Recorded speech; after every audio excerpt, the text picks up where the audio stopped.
All right, well, hello everyone, and welcome to tonight's Cap Times Talk featuring author Brandon Taylor. In just a minute, I'm going to turn it over to our host, Yvonne Kim, but I want to take a moment first to thank all the Cap Times members with us tonight. Your contributions are crucial for putting on events like this one, not to mention to produce the reporting that we do every day. Thank you. For those of you watching on Facebook who aren't members, I want to make sure you knew that some of the benefits of membership include closer access to events like this one, and also to members-only events like the one we are hosting 2 weeks from now with Dave Jorgensen, who is the creator of Washington Post popular TikTok. For more information about membership, please go to membership.captimes.com. Lastly, I want to say that we are partnering with Arcadia Books in Spring Green tonight. If you are interested in buying a copy of Real Life, which is Mr. Taylor's debut novel, you can get a 20% discount by typing in the code BT20CT during the online checkout. We'll post links to all this in the chat. So without further delay, I'm going to turn it over to Yvonne, who covers higher education for us here at the Cap Times. Great to see you, Yvonne. Thank you, Chris, and hi, everybody. My name is Yvonne, and as Chris said, I cover UW-Madison, which also happens to be the setting that inspired Brandon Taylor's novel, Real Life. Before we begin, I just want to let everybody know in the audience that if you are in the Zoom chat, you can send in questions either through the chat function or the Q&A, and we'll just sort through those throughout the night to ask as well. With that said, I'm excited to introduce Brandon Taylor, whose book Real Life was a finalist for the Booker Prize and named a Best Book of the Year by a very long list of publications, including The Times, The Post, Vanity Fair, NPR, and the Paris Review, among others. And his book of short stories, Filthy Animals, is slated for publication this summer. Hi, Brandon. We're so happy to have you here today. Hi, I'm thrilled to be here. How are you doing? How's everything good? The weather in Iowa is like really beautiful right now. So I, took a walk by the river, did some reading outside. I feel like it's finally and I think Madison has this too. We call it here in Iowa City patio season where you get to eat outdoors and just be outside and enjoy the beautiful weather. I think we had some teasers for patio season recently, but today is not good. It's been very gray, dreary, and windy. So I'm happy that you're getting that, at least in Iowa. Oh my gosh. Fingers crossed it makes its way up to you guys soon. Thank you. Thank you for the good vibes. We were hoping that we could start today with a short reading from the first few pages of Real Life, which is largely based on your own experiences as a graduate student here at UW-Madison. So if that's okay with you, we'd love to hear that in your own voice. Yeah, talk about perfect terrace weather. Maybe this little excerpt will summon the great weather to Madison. It was a cool evening in late summer when Wallace, his father dead for several weeks, decided that he would meet his friend at the pier after all. The lake was dimpled with white waves. People coveted these last blustery days of summer before the weather turned cold and mercurial. The air was heavy with their good times as the white people scattered across the tiered patios pried their mouths apart and beamed their laughter into each other's faces. Overhead, gulls drifted easy as anything. Wallace stood on an upper platform looking down into the scrum, trying to find his particular group of white people, thinking also that it was still possible to turn back, that he could go home and get on with his evening. It had been a couple of years since he had gone to the lake with his friends, a period of time that embarrassed him because it seemed to demand an excuse and he did not have one. It might have had something to do with the crowds, the insistence of other people's bodies, the way the birds circled overhead, then dive bombed the tables to grab food or root around at their feet as though even they were socializing. Threats from every corner. There was also the matter of the noise, the desperate braying of everyone talking over everyone else, the bad music, the children and dogs, the radios from the frats down the lakeshore, the car stereos in the streets, the shouting mass of hundreds of lives disagreeing. The noise demanded vague and strange things from Wallace. There, among the burgundy wooden tables nearest the lake, he saw the four of them, or no, more specifically, he saw Miller, who was extraordinarily tall, the easiest to spot, then Ingva and Cole, who were merely tall, and then Vincent, who just scraped under the bar of average height. Miller, Ingva, and Cole looked like a trio of pale, upright deer, like they belonged to their own particular species, and you could be forgiven if you were in a hurry for thinking them related. Like Wallace and their other friends, they'd all come to this Midwestern city to pursue graduate studies in biochemistry. Their class had been the first small one in quite some time, and the first in more than 3 decades to include a Black person. In his less generous moments, Wallace thought these two things related, that a narrowing, a reduction in the number of applicants had made his admission possible. Wallace was on the verge of turning back. He was uncertain if the company of other people, which just a short time ago had seemed somehow necessary, was something he could bear, when Cole looked up and spotted him. Cole started to flail his arms about as if he were trying to elongate himself to ensure that Wallace could see him, though it must have been obvious that Wallace was looking directly at them. There was no turning back after all. He waved to them. It was Friday. Wallace went down the half-rotten stairs and came closer to the dense algal stink of the lake. He followed the curving wall, past the hulls of the boats, past where the dark stones jutted out of the water, past the long pier that stretched out into the water, with people there too laughing, and as he walked, he glanced out over the vast green water of the lake itself, boats skimming its surface, their sails white and sure against the wind and the low, wide sky. It was perfect. It was beautiful. It was just another evening in late summer.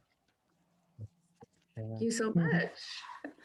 So, you never, throughout the course of the entire novel, explicitly name this place as Madison, but as you have just read, it's a pretty clearly evocative of this particular city and campus. So, for those of the people in the audience who are not familiar, can you just give us a brief background about your history with the city, how you ended up in the Midwest, and how this novel was born on particular UW campus? Sure. Yeah. So I'm originally from Alabama. I mean, and when I say I'm from Alabama, I mean like my family's been there since the 1700s or so. And I moved to Madison in the summer of 2013 to pursue a PhD in biochemistry. And I was there on, I lived there from 2013 to 2016, 2017, something like that. At which time I left to go get an MFA in creative writing at the Iowa Writers Workshop. So for about 4 or 5 years, I lived in Madison and lived downtown on Langdon, just a hop skip from the terrace. Except for like a brief time when I lived on Dayton, like West Dayton, down by the Union South. I lived down there. So I moved from Union to Union, it seems like. Um, and yeah, so while I was a student there, I was working in a research lab and studying biochemistry and trying to figure out how a young person comes of age in the world. Mm. And toward the end of my time there, I decided I was going to write a novel. And because I didn't know much about anything other than being a research student, and I've always loved campus novels as a reader, so it just made a lot of sense that I would write a novel sort of set in the world of academia because it was, I mean, it was the thing that I spent the most time thinking about and the thing that I felt like I knew the best.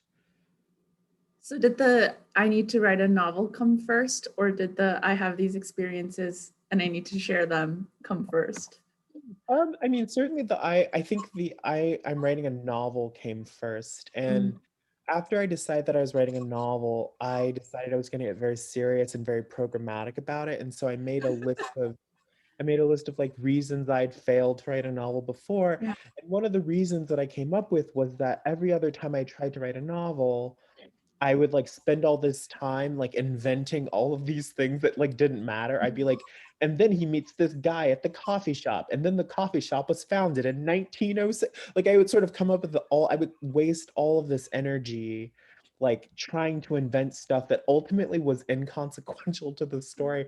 And so I decided that I needed to pick something that like I didn't have to spend a lot of time wasting energy inventing a whole heap of stuff. And I decided that the thing that I knew well enough not to that I knew well enough that I could be creative inside of without having to spend all these resources trying to invent it was like academia. And Mm. it didn't take much arm twisting on my part because I love campuses. I love Mhm. thinking about campuses. I love reading about what happens on a campus. And so I was like, oh, yes, this makes perfect sense. It's both the thing I know the most about and one of the kinds of books I love most. So it just made a lot of sense. Yeah, I relate to that a lot. It's what I write about every day. So Yeah, I'm you sure it get came it. really easily to you. Um, you've said in past talks that getting the first sentence of a specific piece or a chapter is really like the big defining moment for you, and it kind of flows from there. Based on the reading that you just gave, how did that first line come to you? Do you remember when that moment struck? Yeah, I do very vividly. I mean, so I mean, a lot of the first draft of the book, a lot of the first like 10 pages, the first pass of the first 10 pages came directly out of a journal that I was keeping at the time. I sort of took Mm, a lot of details and stuff out of that. But the first line of the book has always been the first line, except the addition of there's a there's a there's a beat in the first sentence that he would meet his friends at the pier, and my agent added "after all" because it was the first mm, she wanted to add something. But the first sentence for the book came sort of whole cloth. I knew that it would have to contain this sort of almost parenthetical reference to his father dying. It would have to set all the tensions that like it's been a long time since he's gone to the lake with his friends. It would have to introduce this idea of like the cool evening in late summer, that sort of thing. And I had all these things jostling around in my head, and when they all clicked into place, I knew immediately what the first sentence was. So I remember it mm. very, very vividly writing that first sentence for the book.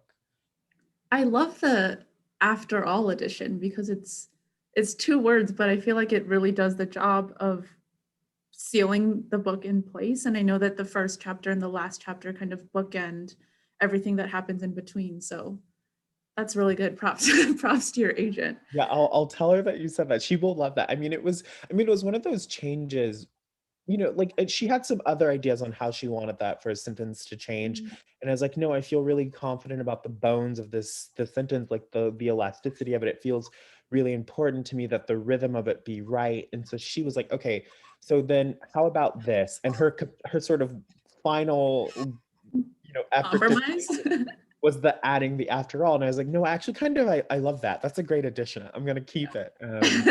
But I mean, people have said that after all does a lot of work. Like that's often the two things that get referenced the most in the context of the first sentence is that parenthetical, which I absolutely stole from Mrs. Doe. No, from To the Lighthouse, that the sort of time. Oh, from Wolf.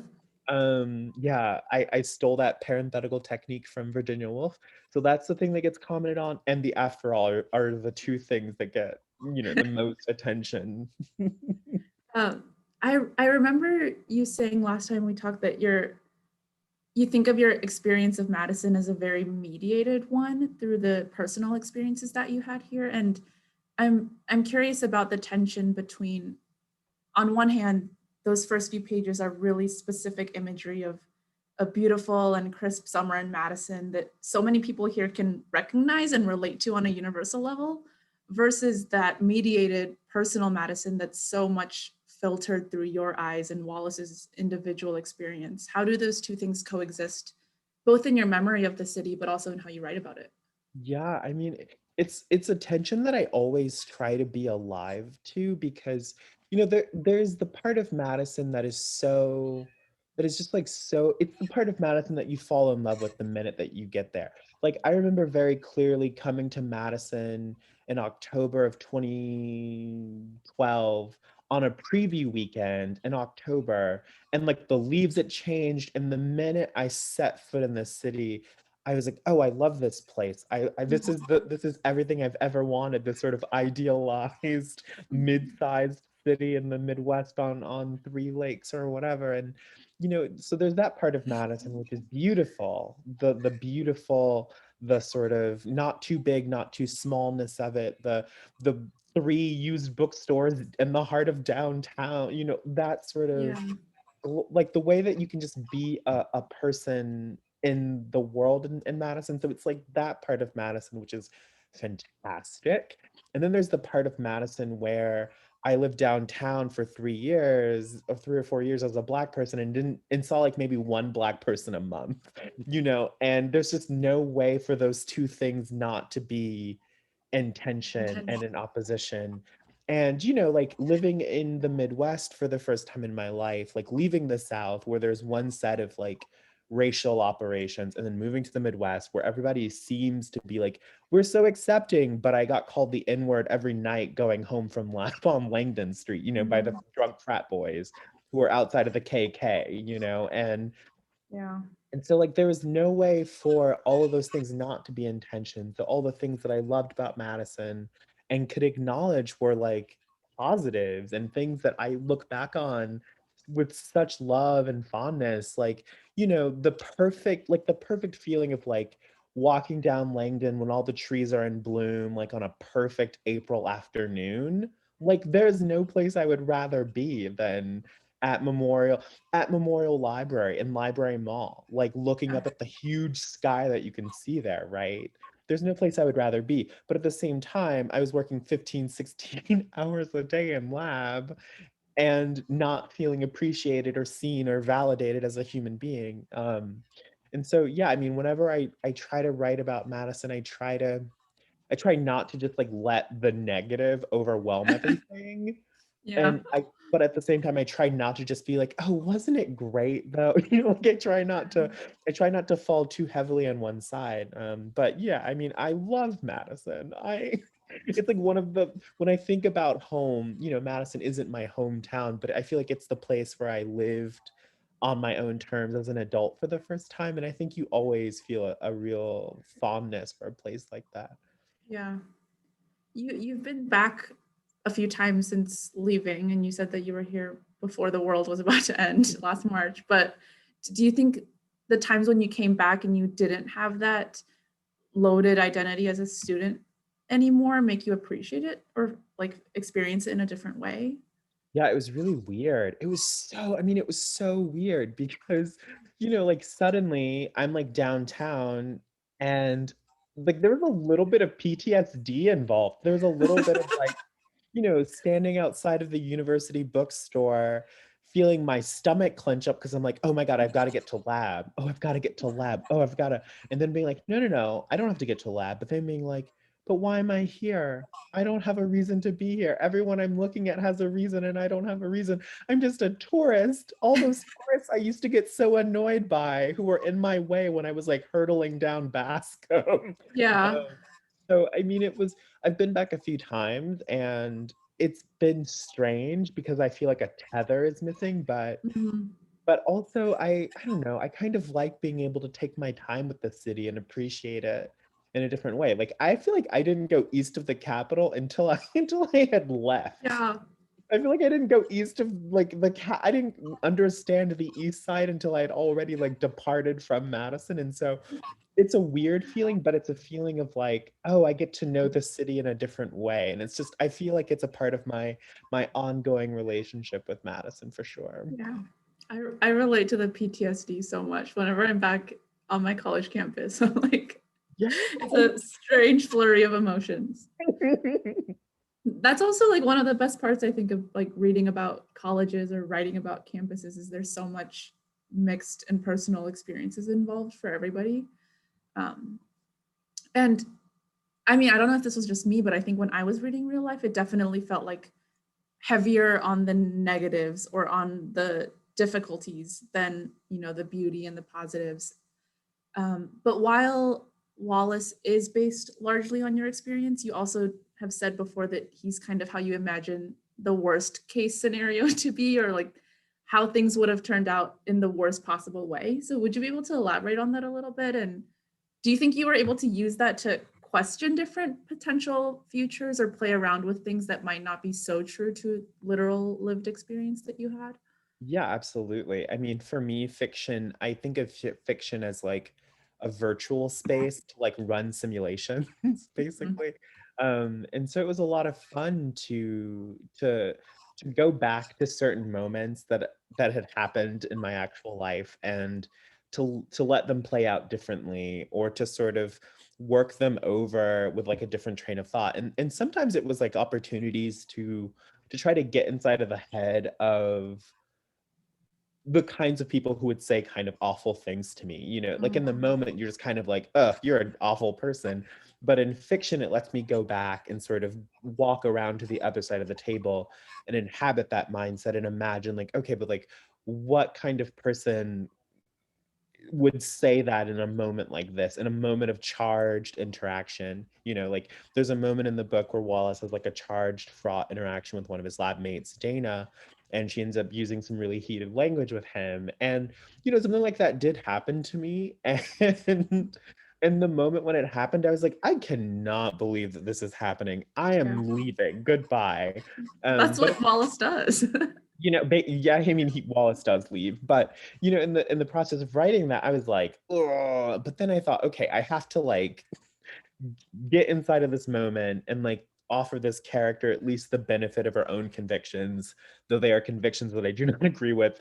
I need to at least let the reader understand that it's coming from a place, like from a human being. So yes, Yeah. absolutely. Fiction is like an opportunity to sort of recast certain things in life. And as to like the worst case scenario-ness of Wallace, I mean, like, yes, like Wallace, I think like Wallace like typifies a certain kind of like social alienation and a lot of like the difficulties that come with living with trauma for a long time and not having a real robust toolkit to deal with that trauma, and the way that trauma and a fear of opening up to people can foreclose intimacy and make intimacy really complicated and difficult to negotiate, and how it shuts down human connection.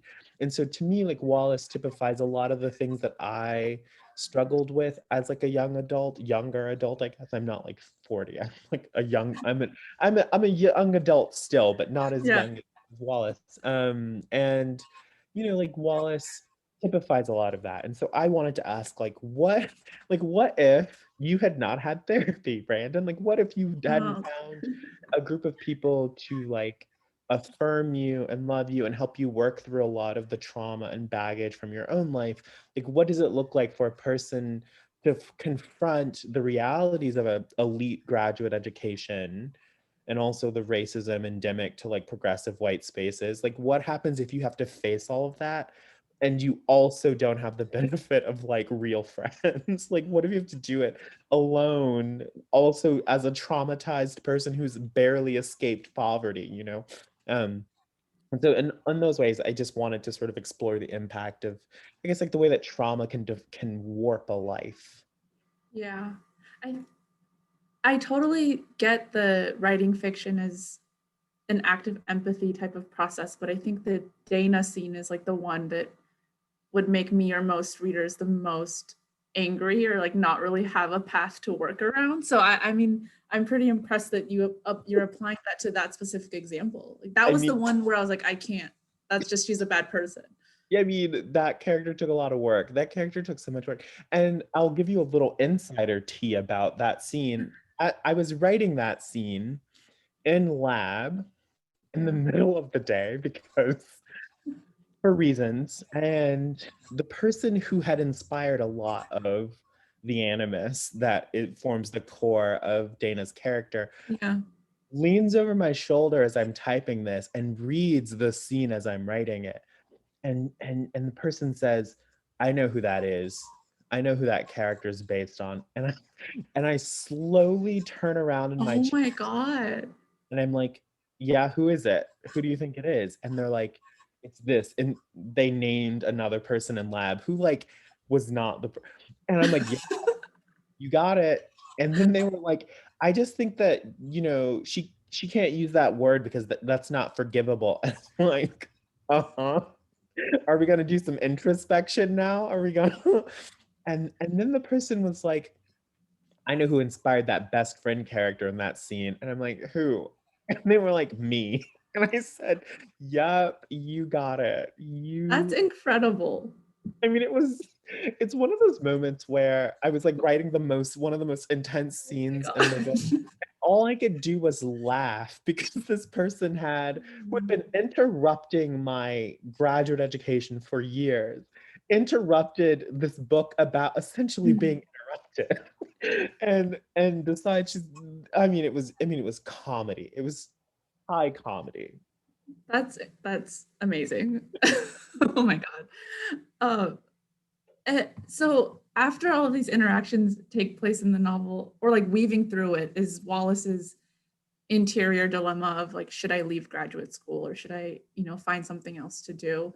And I love the fact that you fully address that crisis in the novel, but it also leaves somewhat of an open ending without a conclusive decision on whether or not Wallace does do that.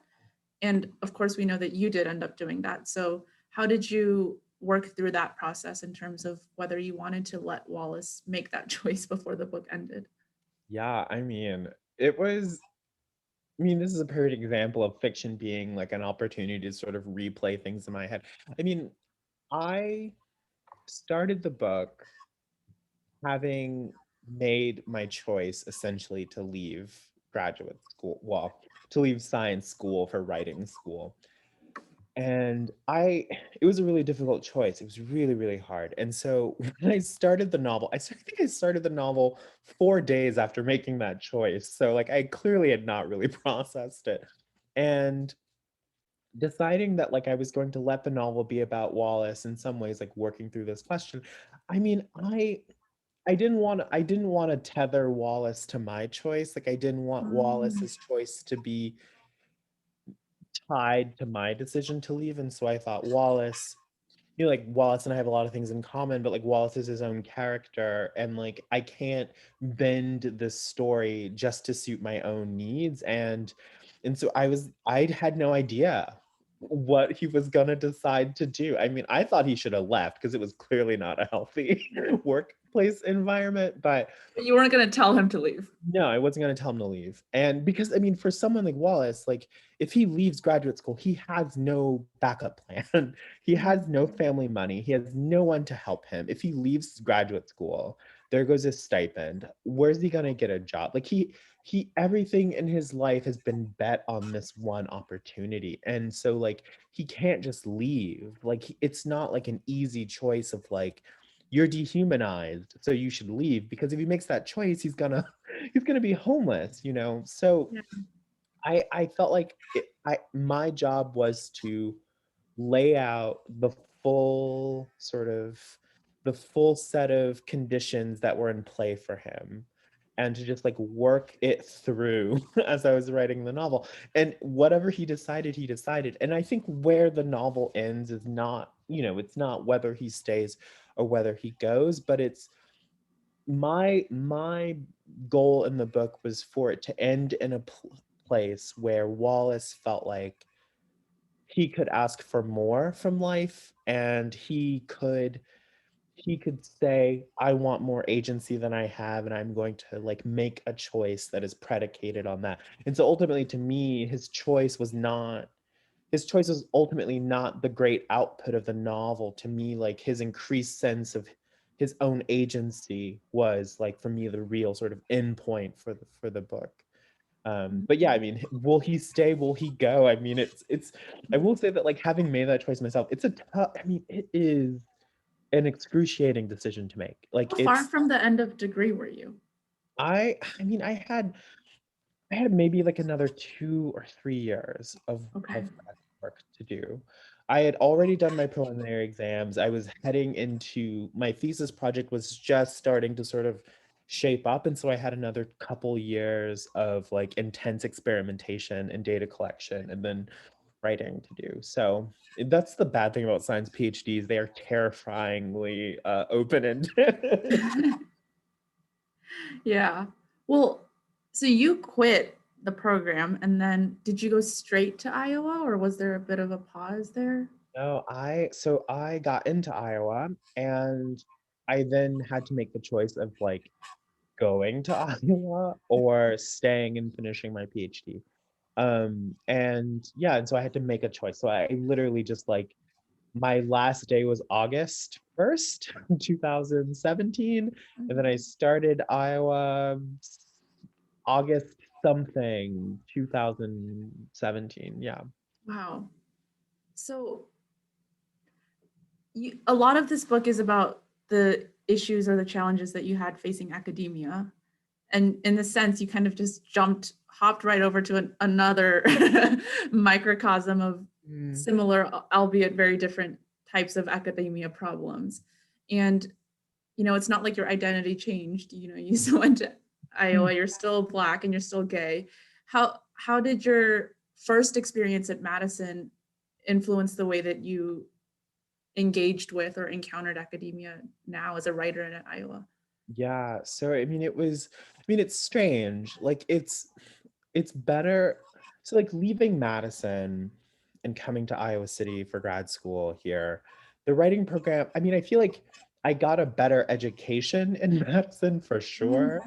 I learned, I had mentors in Madison. I had classmates who cared about me and loved me and affirmed. Like I had a support system of sorts in Madison that I just like simply did not have here in Iowa. The MFA program here is very like self-directed unless you are a chosen one, and I was nobody's chosen one. And so it was a very lonely time here. It was really difficult, and pedagogically it just is not really an academic program. Like it's essentially a place where they give you 2 years to write Yeah. and they don't tell you what to do. There's no structure. It is just like, come here and write for two. You don't even, there are a whole host of things one could say about this academic program at Iowa.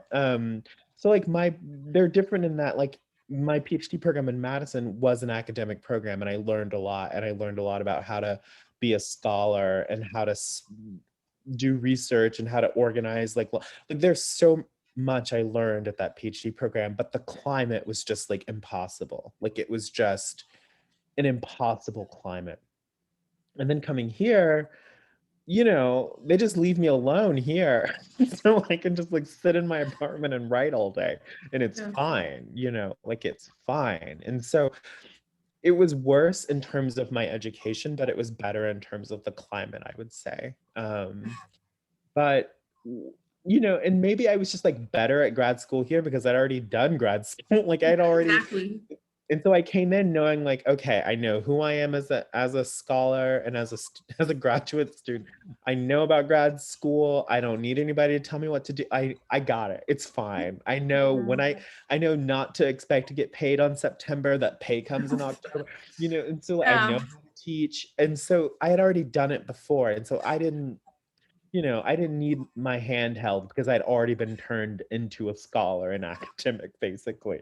But I just learned a lot in Madison, and I wouldn't be the writer I am today had I not done that PhD program, because I certainly didn't learn how to be a writer from my program here in Iowa. I learned Mhm. nothing, and basically, but in Madison, and they rewired my brain entirely. I'm just like a completely different kind of person because of that PhD program.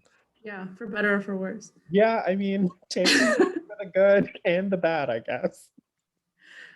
But you started writing real life, while in the labs and at Madison. So what was that timeline like between, I think, 16 or 17 when you were writing it until it was published in 2020? Was there a Yeah. lot of revision that happened, or is it kind of what it was? Yes, so much revision. It's so I started the book in April of 2017. I finished the book in May of 2017. It's crazy. I first draft was really quick, and then we sold it. We sold it in January of 2018, but so in May of 2017, I put it in a drawer, and I told my lit agent I was not going to show it to her, because I was like, it's bad. Nobody writes a novel in 5 weeks and it's good. It's bad. Yeah. And so then from May of 2017 to December of 2017, so like 7 months, we worked on my short story collection, which was done at the time, and I was just like polishing it. And then I slightly overcooked my stories, and she freaked out because I'd made the book slightly worse. So she went into the drawer and took out the novel and then read it and really loved it. And so she fixed like 8 typos, and then we sold it on the strength My of like a really, God. really solid first draft. But then I knew that there was just like a lot of work to do. And by the time that we sold the book, I'd already been at Iowa for basically a year, and a year of just like thinking about writing in a new, deeper way. I was just like a different writer. And so I got in there and it just like tore the whole thing up. And so in many ways, like the broad strokes of the book never changed. The structure of the book stayed the same. Most of the writing stayed the same, but I took out certain scenes where I just like knew the writing wasn't right. I just knew it wasn't good enough, and just like spent 6, 7 months just like working it and working it and working it. Went through a lot of revisions, so many revisions, like 8 revisions. I mean, like, it's kind of amazing that you can revise a book 8 times and none of the big tentpoles change. It's like, Change. what was I doing for 8 drafts or nothing? What was I doing? But then, yes, we worked on the book from 2018 through to 2019, and then it came out in 2020. It's like a year and a half of just like working on the book and revising and stuff. Wow. I mean, I think that means it's a good novel, not a bad one. But we got a question from an audience member who says, I do not see chemistry as adjunct to creative writing, even though my pastor was also a chemist in the past. How do you see your talents as tying into both disciplines? And maybe you could just be anything you decided to be? Oh, that would be really nice. I mean, hopefully that would be great if it worked out that way. I mean, it has worked out that way thus far for me. Who knows what my third career will be? I mean, the way that I think about, I've always made up stories to amuse myself. I've always been like making up stories and writing and thinking about stories. And I've always been doing little science experiments in my grandmother's bathroom from the time I was like 4. Like, I kept a rock journal. Like, I was like very much a scientist. So I nerdy. know. Well, I grew up on a farm, and I was always like keeping very detailed notes about my grandpa's chickens and the plants and the rocks and everything. And so I've always done both. And so it never occurred to me until I got to high school that it was like a thing that you weren't supposed to do, when suddenly people, how are you in AP Lit and AP Chemistry and AP Physics? I don't understand this. And the way that I think about it is that science and also writing, they're both just like ways of knowing the world and discerning knowledge about the world. They're just Yeah. systems of observation. And to me, they fit beautifully together. I mean, I think where it comes together in a really kind of boring nitty-gritty way is that I'm a very analytical, process-oriented person. And so when I'm like, I want to write a novel, I literally break it down into a set of steps and a set of lists of things to be Yeah. done and to be knocked out. And it's interesting that like I feel like my big breakthrough as a writer on a craft level was when I stopped trying to do things the way that other people did them, and I just used my natural strengths and proclivities. So like when I stopped trying to be like, oh, I'm so ethereal and so woo-woo and I'm in the air and the ether and the characters will just come to me. And when I shifted from that to just being like, Brandon, like, who are you kidding? You are like a data-oriented person. Just do the research and then just knock it out. And then suddenly I was just like writing and having so much fun. And I'm like, oh, I'm just like, I need to be analytical about my process is analytical. That's who I am. It's a part of me. It's a part of my DNA. And once I stopped fighting that, I got a lot more done. So I mean, to me, they've always worked together. Maybe I'm just like a very observant, hardworking person. I mean, it shows up in the obsession almost with bird imagery too in the novel. Is that kind of part of your childhood too, like rock journal and bird journal? Oh, I mean, I mean, I did keep bird journals as a child. The thing is, like, I'm deeply terrified of birds and things that fly. Too. And I didn't realize how many birds were in this book until until the cover designer was like, there are a lot of birds in this book, so I put one on the cover. I was like, Yeah. there are a lot of birds in the oh my goodness. Somebody else asks, how long have you had an agent for your writing? And I think they're asking, like, was your agent initially for short stories? So I've had this, maybe this will be a good story to tell. This is my fourth agent, something like that. And I got a lot of interest early on because I got a lot of interest from people on social media, and agents, they'll be like, ooh, like I had a couple pieces go viral and agents reached out to me and I signed with some of them well before I was ready to. And because I was like, oh, someone wants to represent me. That's great. That's wonderful. Somebody wants me. I'm so excited. And then it just ended up being that those agents weren't the right fit for me. And, you know, and we parted ways amicably, and they represent incredible writers who I'm a big fan of. And so that was nothing bad about the agent. We just like weren't a good fit. And so right after I finished the first draft of Real Life, I parted ways with the agent who I had sort of written it for. And I No. just haven't, I know, it's like the worst. I mean, it's like when you move across the country for someone and then you break up and you're like, oh, what was it all for? So I didn't have an agent for a few months, and then I went to Ten House, which is a writing conference, and then I met an agent there, and she signed me. And when she signed me, I said, I have written a novel, but it is bad and I will not show it to you. But I am a short story writer. And she's like, okay, I love short stories. And she represented writers who wrote short stories and whose stories I really loved. And so that's really where our partnership formed, was around the short story. And then it just turned out that I had written this novel that she thought was decent and good. Okay. Speaking of short stories, when you mentioned that in the earlier story, you said that you wrote the novel, you put it away, and then the agent wanted to work through the short stories first. Is that, when you mention your book of short stories, is that the one that is coming out this year, or is that something else? Yeah, so I in the late fall of 2016, I wrote what was then like the first draft of Filthy Animals, a story Okay. collection. And then we sold the novel and the stories together in 2018. And yeah, I mean, and that book has had various incarnations. Some stories have come out as I've gotten more mature as a writer and I just have better stories. And so other stories have gone in, and I've revised the sort of central braided narrative of that book. So those stories have seen a lot of work, a lot of drafts, a lot of drafts, but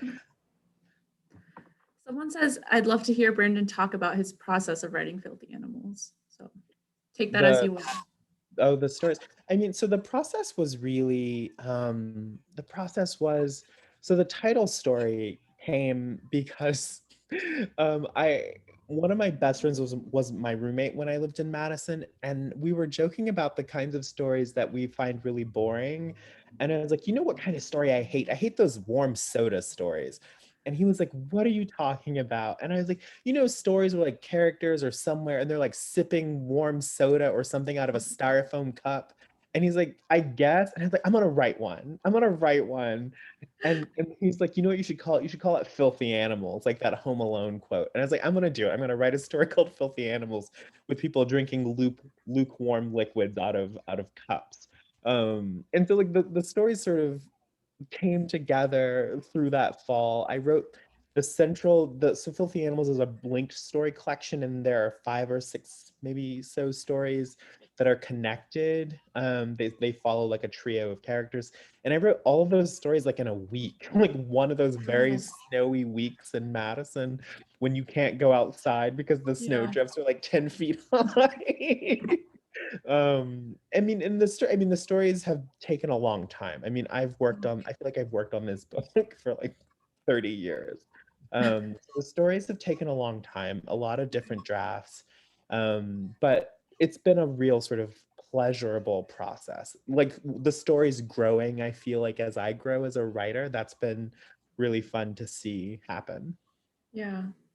Someone else says, as someone who doesn't typically read short stories, do you have any advice for people to enjoy and embrace them? I like that question. Yeah.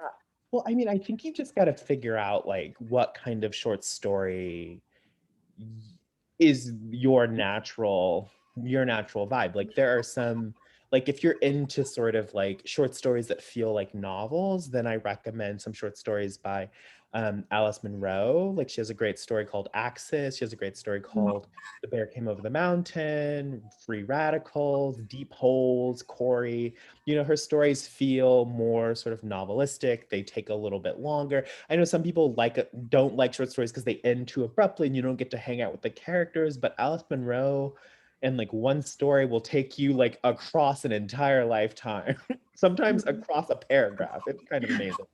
So if that's your vibe, if you don't like short stories because they end too abruptly, then I recommend basically any of Alice Munro. If you like if you don't like short stories because you're like, oh, they're so tame, they're so like, I don't know, I don't really like it, then I recommend somebody like Mary Gateskill because her stories are so spiky, so sharp, so like acerbic and interesting. If you like it a little spooky, then like Shirley Jackson or Karen Russell might be your vibe. And if you're just like looking for like lush, powerful language, then Lauren Groff is your girl, hands down. She's so brilliant for I'm sure. writing these down right now as we go. Yeah, I mean, I could do, listen, I could do this all day. I'm like a real short story concierge. And if you like stories that are like not too long, but just stay with you for a long time, then I definitely recommend like Raymond Carver. Oh yeah. You know, so like his stories, like they leave you vibrating like a rung bell. They're so like just powerful and strong. Yeah. Why do you say that you kind of identify as a short story writer? Like, is that how you first started writing, or did you always just want to write short stories more than you wanted to write novels? Mm, yeah, I mean, I think that I naturally, I mean, it's interesting. When I went to a writing conference and I worked with Justin Torres for a week, and he told Mm. me, I think you're a novelist, Brandon, because your stories are so chunky and thick and dense. And most people, when Justin Torres tells you that you're a novelist, you give up Believe stories it. novels. But I was like, no, that means I have not yet mastered the thing I want most to do. And so I gave myself like an intense short course in short story. And I read like Mavis Gallant and Alice Yeah. Munro, Mary Gates-Gill, and Cheever and Danielle Evans, who is a genius. And I think that I identify as a short story writer because those are like the things that stay with me the most. I just like love the short story. And when I think about the most profound reading experiences of my life, like they've mostly been short stories.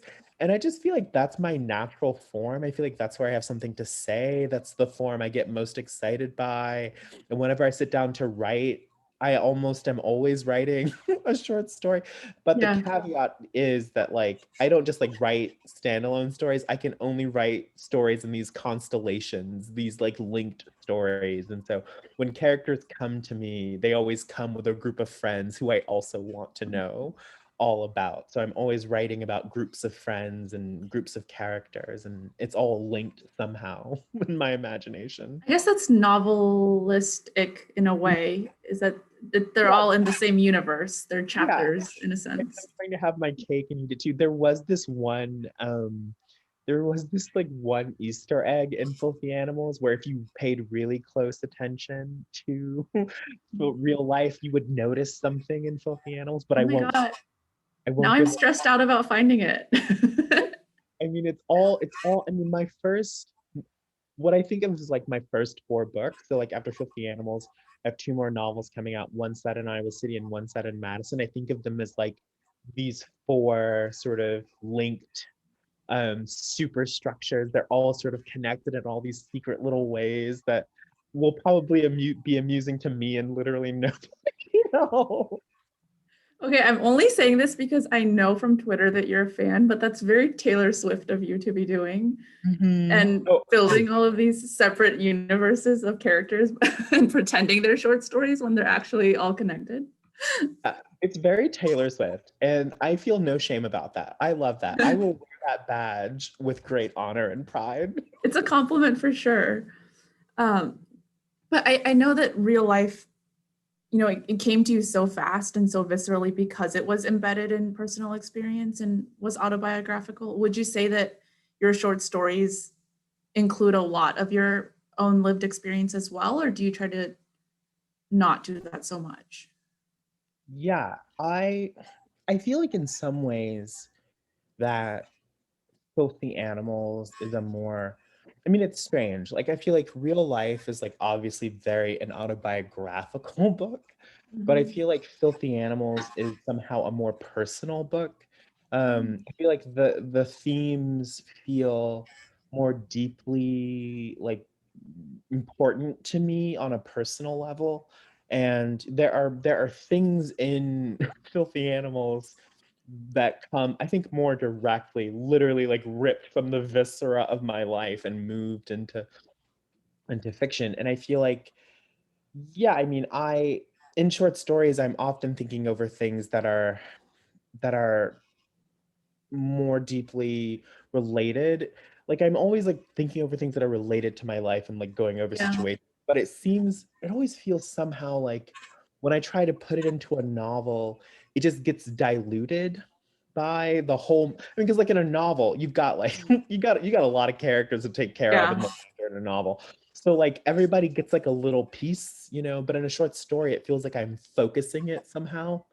And so in a lot of ways, I think Filthy Animals is like a more, it's a much more deeply personal work, but Mm. it's maybe less obviously autobiographical, whereas Real Life is like more autobiographical, but it feels less personal just because it all gets diluted out in a Yeah. novel, because that's what a novel does. That's an interesting irony, I think.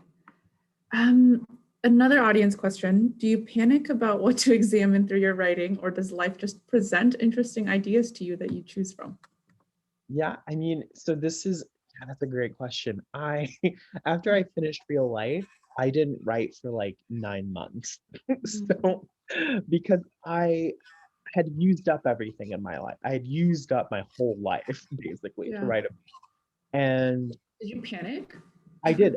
I deeply panicked because I was like, I'm in a writing program. I have to write stuff and I can't Yeah. write this, such an intractable problem. Oh no. And then then a friend of mine said, don't panic. Sometimes you're fallow. That's okay. And like it takes you your whole life to write your first book. And that can feel like a tragedy because you've used it all up. But the great thing is that your first book you write because you have to, your second book you write because you want to. And so then I got to pick the kinds of things that I wanted to write about, and I got to pick the kinds of things that I was interested in. And that's hard at first because you're like, what are thoughts? Do I have thoughts? Have I ever had a thought? But once you just like start moving through the world and just being like a filter feeder, just like taking things in and letting what interests you naturally rise to the surface of your attention, then you can be more intentional about what it is you take on. And so I don't freak out about it anymore. I just move through the world taking on data, taking it Mm. on, and then I let the idea when it's ready present itself to me. And life is so chaotic that honestly, sometimes I'm just like, actually, I'm chill taking a break for 6 months. Maybe I don't need to Yeah. write a story. Do you ever see yourself writing something just like completely out of your own experience? I mean, I don't want to say like sci-fi, but something just, that you don't relate to at all, based somewhere you don't know, or is that just not how you operate, you Maybe. think? I mean, I feel like in some ways in the stories I do that all the time. Like over half the stories are about like ballet dancers, and I've never been a ballet dancer.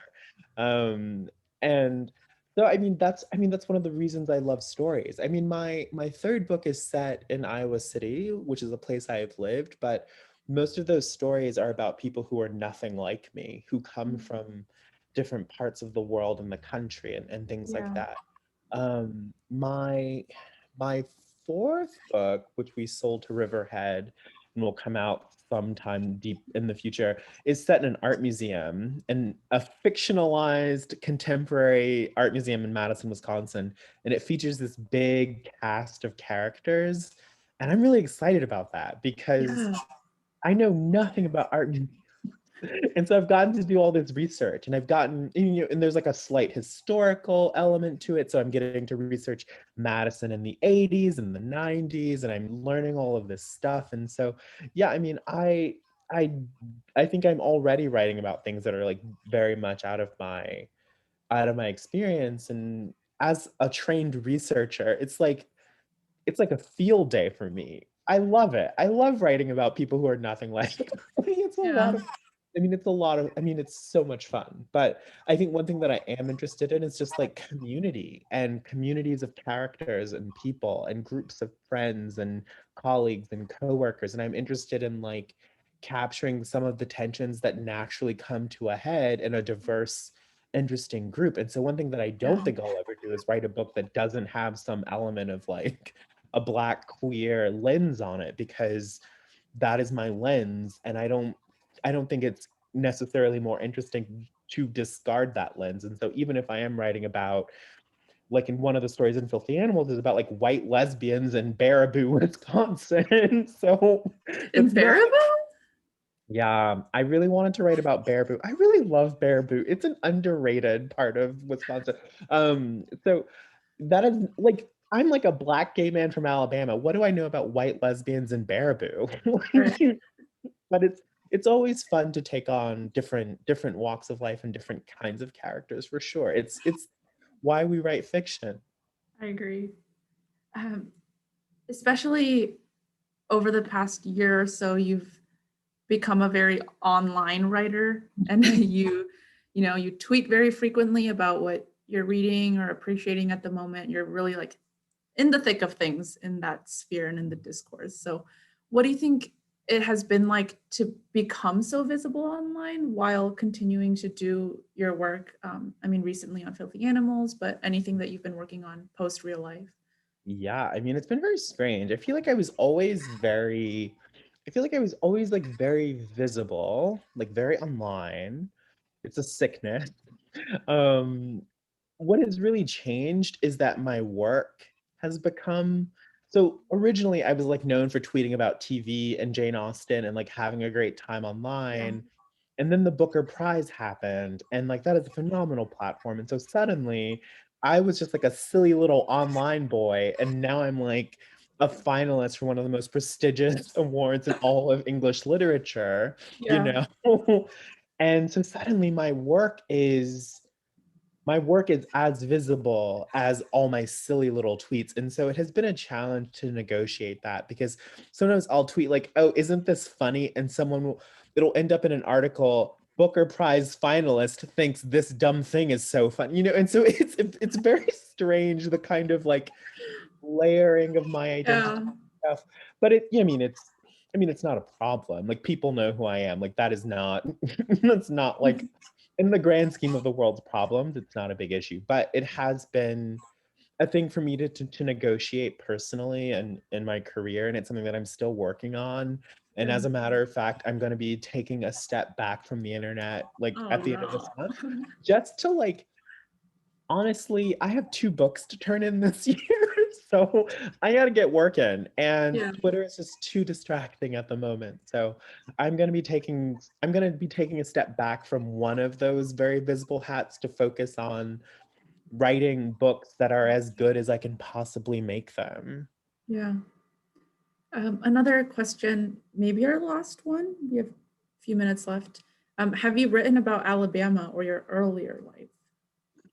So I had not until Mhm. over the summer 2020, I had this like horrible series of nightmares for about like 2 months. These awful nightmares about being stuck at home in Alabama, and it was not a great time. And I was like, "What is going? I'm reliving all of my repressed childhood trauma." Yeah. Oh, no. And I decided that I was going to just like start writing and try to move it out of like the unconscious and just move it into something concrete that I could think about and just get Yeah. it out. And so I started what I'm calling a Southern Gothic novel I that is love it. about like Alabama, specifically like my community, my neighborhood, and it's about a death and a dead body is found, and it's based loosely on something that really happened, which is that my uncle found a guy, a family friend of ours, dead in a ditch. Okay.